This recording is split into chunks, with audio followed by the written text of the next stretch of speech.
Okay நான் வந்து முடிஞ்சது நான் கிளம்புறேன். மனோஜ், நான் சொன்னதை மறக்க வேண்டாம். நான் சொன்ன தேதிக்குள்ள பணம் வரலன்னா இந்த வீட்டுல இருக்கால தான் முதல்ல நான் தூக்குவேன். அவன் கையில நடுங்குச்சா. அவன் இந்த அளவுக்கு காலாக்கிட்ட நீ உனக்கு போட அந்த பக்கம். நீ என்ன அவன் அடிக்க போற? அவன் அப்பா எப்படி மாட்டி விட்டுருக்கான் பாருங்கம்மா. நான் என்ன பண்ணேன்? அந்த பில்டர் மேடம் கோமாக்கு போகணும் எனக்கு எப்படி தெரியும்?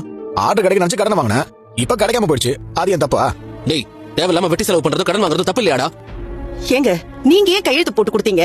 30 லட்சங்க நாம எப்படி கொடுக்க முடியும்? வந்தவன் சொன்னதை கேட்டீல்ல, ஆளை தூக்கிடுவேங்கிறான். கையெழுத்து போடலன்னா அவன் சும்மா விட்டுருவானா? அவன் ஆளே சரியில்லை. குடும்பத்துல யாருக்காவது ஏதாவது ஆயிடுச்சுன்னு என்ன பண்ணுது? இப்ப எப்படிங்க இந்த பணத்தை கொடுப்பான் அவன்? அகலக்கால் வைக்காத நான் இவங்கிட்ட 1000 தடவை சொன்னேன், கேட்டானா? மாமா, இப்ப இவருக்கு ஆர்டர் வேற போயிடுச்சு. இவரை நம்பி கையெழுத்து போட்டுட்டீங்க. அவ்வளவு பணத்தை எப்படி அவளால திருப்பி கொடுக்க முடியும்? கொடுக்கலன்னா உங்களை தானே மாமா கேட்பாங்க. தெரியுமா, என்ன பண்றது? பொறுப்பேத்துக்கிட்ட நான் பாத்துக்கிறேன். நீ எதுக்கு அதெல்லாம் பண்ற? உன் நிம்மதியை கெடுக்கிறதே வேணாம்பா.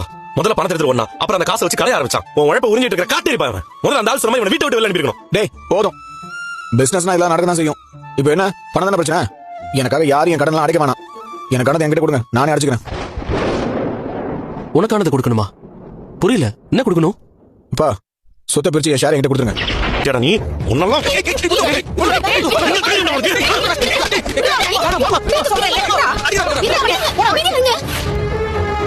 அவன் என்ன கேட்டுட்டு இருக்கான் பாத்தியா? அவன் கடன் அடைக்கிறதுக்கு அப்பா பொறுப்பாக்கிட்டு சொத்தை பிரிச்சு கேட்டுட்டு இருக்கான். அப்பா இப்படி கலங்கி போயிக்கிறது சொத்தை எங்கே சாவடி? ஏன்டா இந்த வீட்டுல இப்படி எல்லாம் நடக்குதோ? இல்ல உன்னால வந்து எந்த நேரத்துல உன்னை என் பிள்ளைக்கு கட்டி வச்சேனோ அப்பத்துல இருந்து அவன் வாழ்க்கை இப்படி ஆயிடுச்சு. ஆண்டி, நான் என்ன எல்லாம் நீ வந்த நேரம் தான். பணக்கார வீட்டு பொண்ணுன்னு சொல்லி ஏமாத்தின.